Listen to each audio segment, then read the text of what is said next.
What secret could ruin your life? Serious replies only. What secret could ruin my life? I secretly take off my hijab. On social media I wear the hijab. In front of all my parents, other family, most of my friends, I wear a hijab. Here's my story. When I graduated 2 years ago I decided to look for a job, and I wasn't able to land anything. I came up with the idea to start interviewing without wearing one, and once I get an offer I'd start wearing it again. I ended up getting 2 great job offers, which made me really sad that my theory of taking it off and easily finding a job was true. I took one and haven't worn it to work at all. I don't know what happened in the mix of things. I guess I started to like the attention men gave me and I actually felt like I belonged/normal with my peers. It was a feeling I've never felt. Everyone started treating me different, as if I was worth speaking to. I don't get weird looks anymore, I don't get asked weird questions. I'm too afraid to tell my parents about it because of disappointment, and I'm even more afraid of the Muslim community finding out. Bullying and talking crap happens a lot to girls who take it off. I wear it to family functions, and when I'm at a place where I know I can run into someone I know.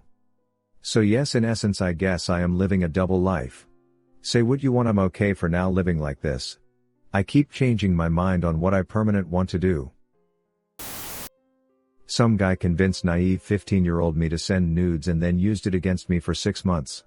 He found me on Facebook and threatened to send them to my friends list if I didn't do whatever he asked me to.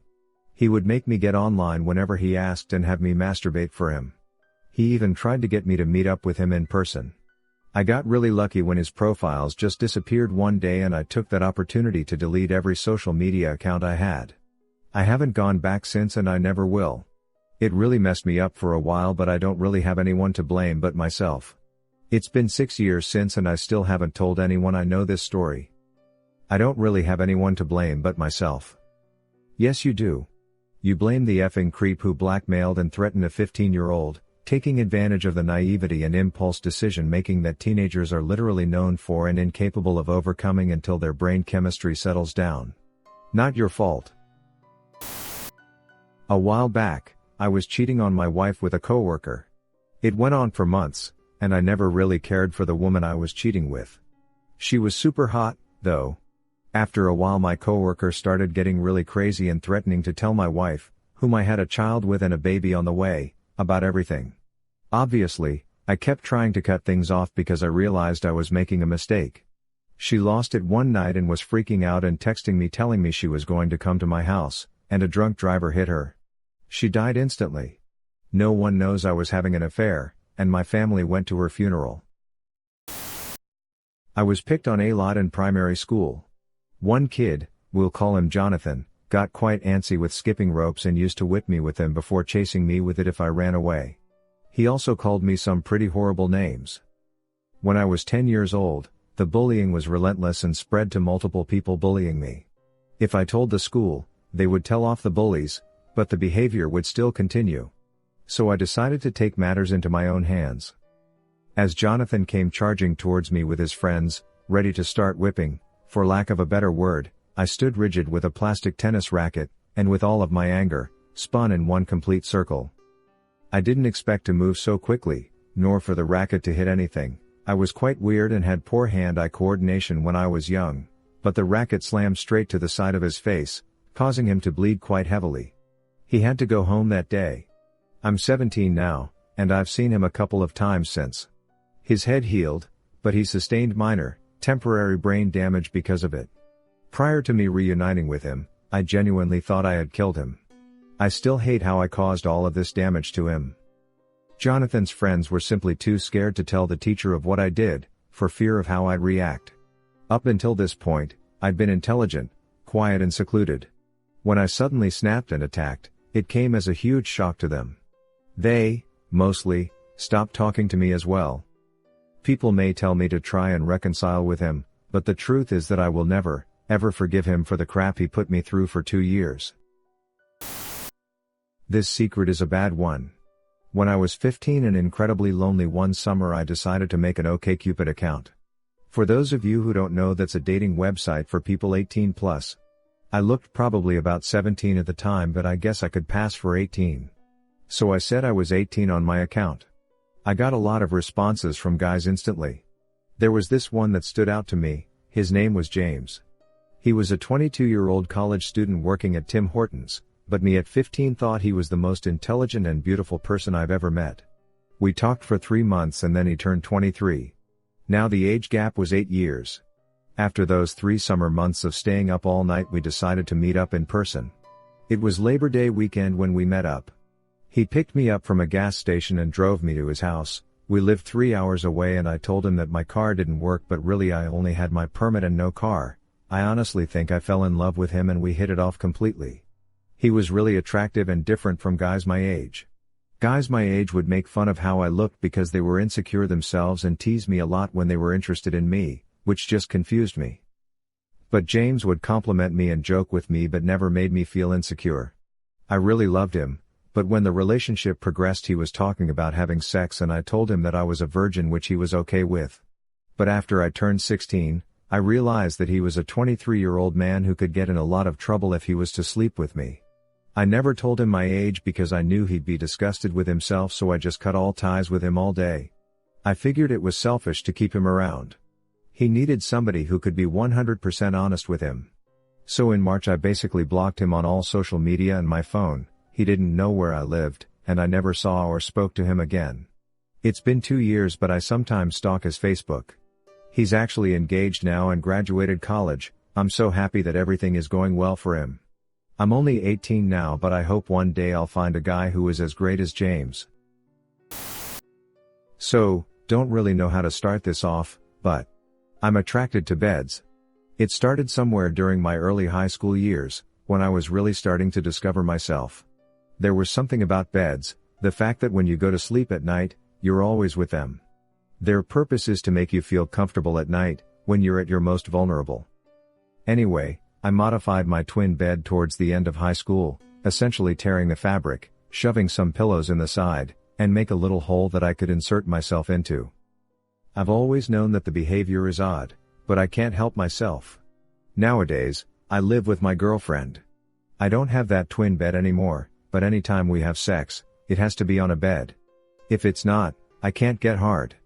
Needless to say, if this got out, it'd truly F me over. This is a pretty innocent fetish, man, don't worry too much about this one. I am in serious debt because of a drug addiction I used to have, of which my family didn't know I had. I'm almost 2 years clean now, but I can hardly pay any bills I have, and I'm afraid to ask any family member for money because I know I can't pay them back in the near future. I've been in a strictly sexual relationship with a first cousin for the last 5 years. We only ever saw each other once or twice a year growing up before she moved to the other side of the country, and then never really saw or interacted with each other again until 5 years ago when she moved back. What started as us meeting up once in a while has become a regular thing in the last few months.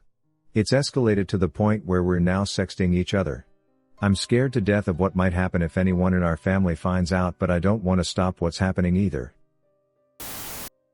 This won't ruin me because I've already went no contact with my mom, but it still hurts and is a big secret I've not told anyone. When I was a kid, I had asthma pretty bad. So, I'd be up all night, coughing constantly. My mom and I lived with her parents.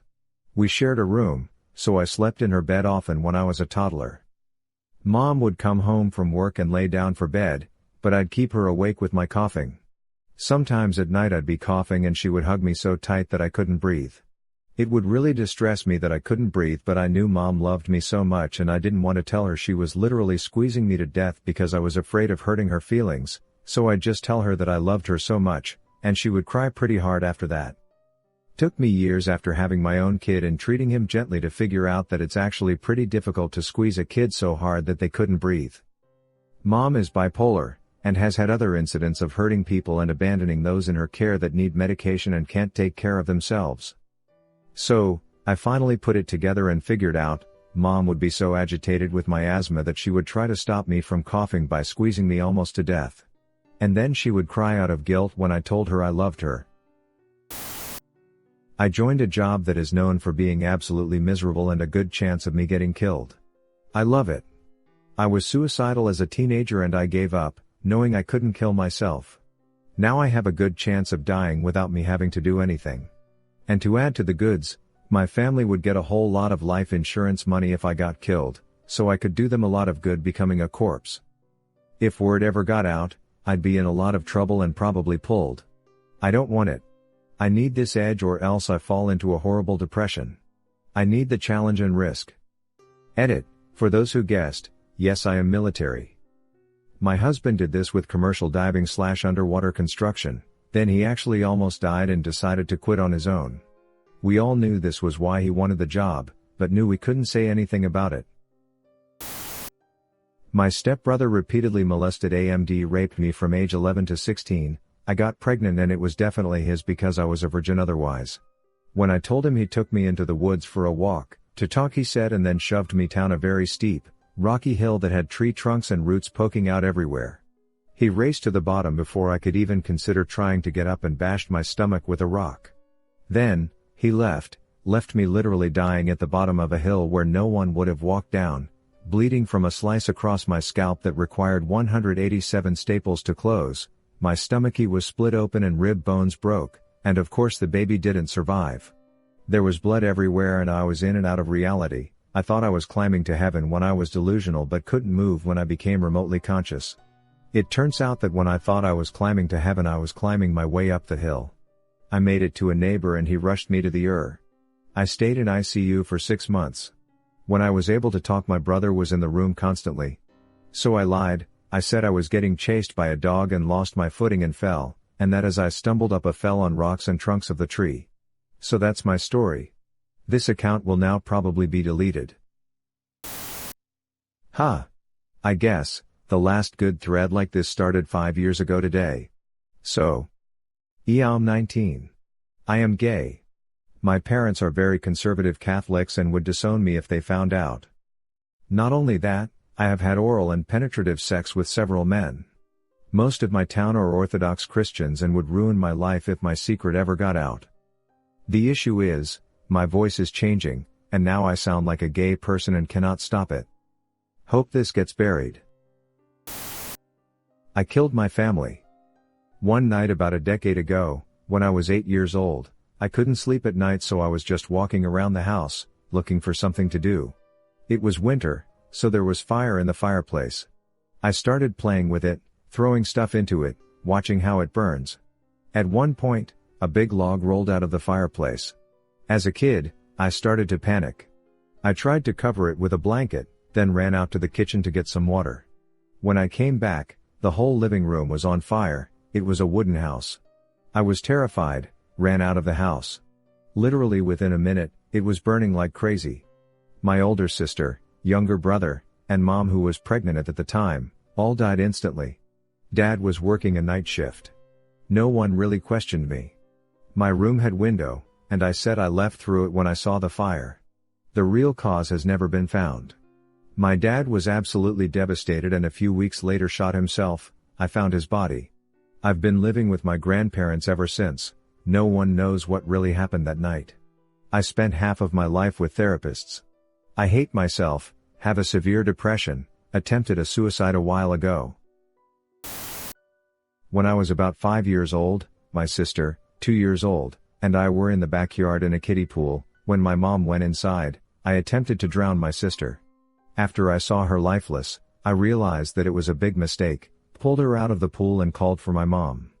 Luckily she knew CPR and she was life-flighted to the hospital. My mom thanked me for saving her, pulling her out of the pool.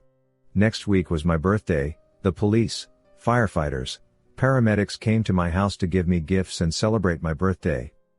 To this day, 20 years later, I still think about it. I remember the day so vividly. Not a soul knows the real truth. The girl who was my best friend and my fiancée at one point committed suicide. I have proof that she faked it and she's now living with a very rich 50-year-old man. She's 21. I know these people and she didn't even leave the city. Everyone thinks she passed away and there is even a tombstone with her name on it. I don't know whose body is in there, but it's not hers. I found out from a friend who works as an intern in the hospital in which she had to go to because she had too many plastic surgeries too soon and there was a lot of altercations. She had a new name, file, background, etc., but your fingerprint never changes and it's the same as hers. The only thing is that her old file is in the deceased section while her new file is in the alive section.